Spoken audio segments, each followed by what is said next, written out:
The Maraj'e and Mujtahideen, their method is so foolproof that even 200 narrations. So that's why the scholars of Rijal, those who are thorough and robust, and especially the scholars of Usul, they don't only consider the chain, they also look at the content. If the content is problematic, they will throw out the narration even if the chain has all the thiqat in it. They don't care. This one is actually really, this narration is an insult to the intelligences of the audience and also us, I feel.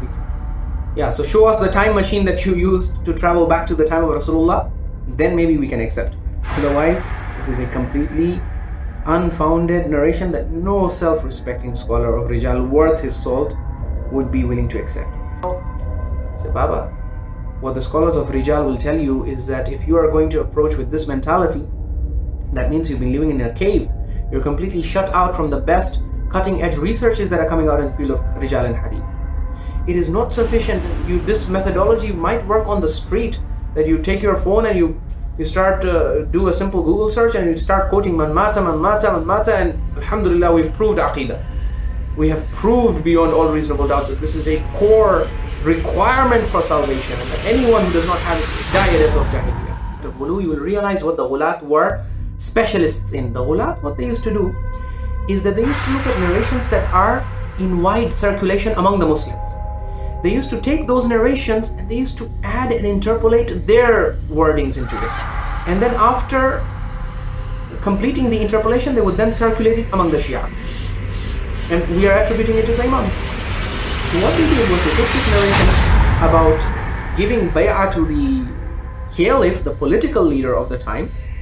They removed the mention of the caliph and the bay'ah and all of that, and they replaced it with imam. So they performed a transplant operation. They removed the first part and they added the second part.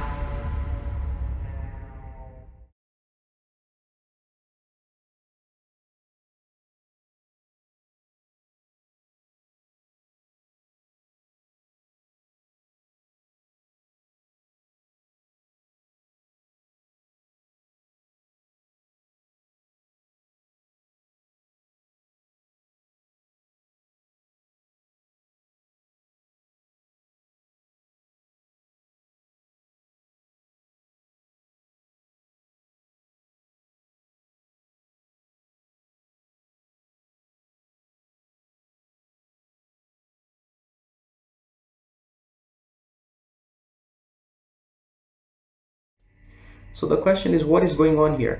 How come these great Maraj'e and Mujtahideen, have they not read the Man Mata Hadith?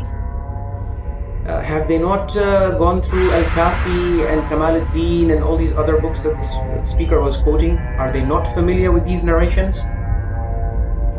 So the reality is that I think it would be an insult to the intelligences of our audience to say that they have not gone through these narrations. Of course they have gone through these narrations. After you invent this hadith and you believe in this invention that man mata wa lam ya'rif imama zamanihi mata mitatan jahiliya,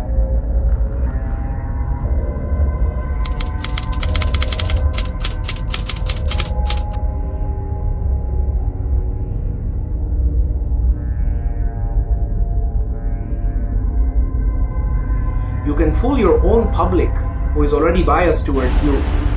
You can deceive them very easily with these kinds of stunts and gimmicks and tricks. But the scholars on the other side who are watching this, because these videos are now on YouTube, so everyone can watch them,